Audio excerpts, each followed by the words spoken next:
If the air compressor is belt-driven, what should you look for in checking the belt? Check for excessive wear, cracks, and tightness. Before checking the free play and manual slack adjusters, you should park on level ground, chalk the wheels, and release the parking brakes. Since brake adjustment is so important, Centurion Video has a tape, Air Brakes, Check 'em, that shows how to check both manual and automatic slack adjusters. With a fully charged air system, the engine off, and the brakes released, what should be the maximum air leakage?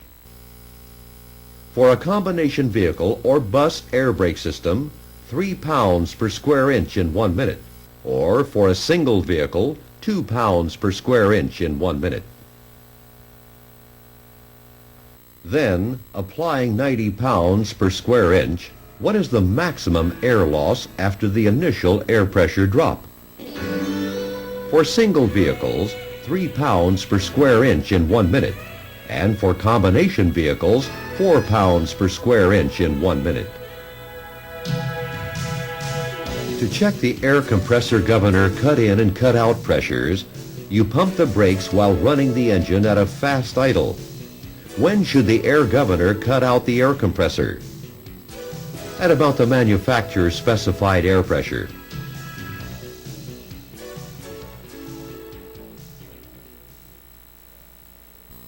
When making a normal stop with a vehicle that has a manual transmission, when should you push in the clutch? Don't push the clutch in until the engine RPMs are down close to idle. When making a very quick stop, you should brake so that you stay in a straight line and can steer. What is control braking? Also called squeeze braking. Put the brakes on hard without locking the wheels or turning the steering wheel, releasing the brakes if you feel the wheel sliding or if you need to make a steering adjustment. What is stab braking? Pressing the brake pedal as hard as you can, releasing the brakes when the wheels lock up, and repeating by putting the brakes on again as the wheels start rolling. Why does air braking take more time than hydraulic braking?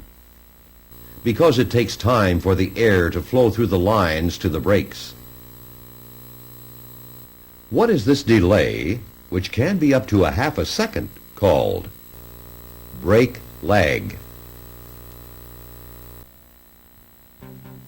Perception distance and reaction distance and effective braking distance are the 3 factors that make up total stopping distance with hydraulic brakes. What is one extra factor with air brakes? Brake lag distance. On dry pavement at 55 miles per hour, about how much extra distance is added by brake lag?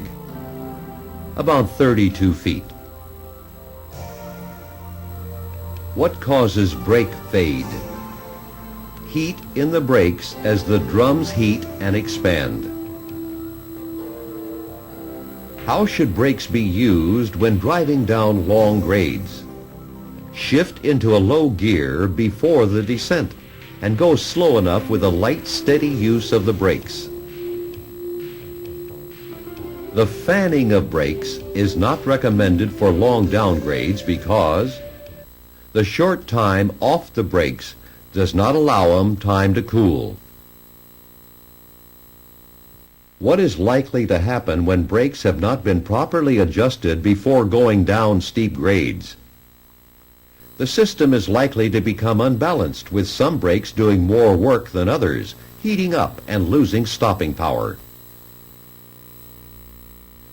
You should know your brakes are fading when you have to push harder on the brake pedal to control your speed on a downgrade.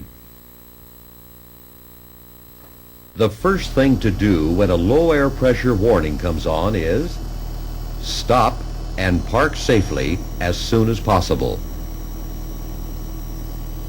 When should you use wheel chocks instead of parking brakes to set the vehicle?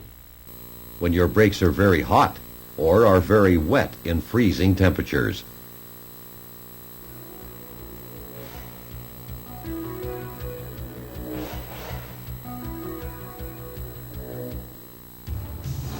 The commercial driver test devotes more time and questions to air brakes than to any other vehicle equipment.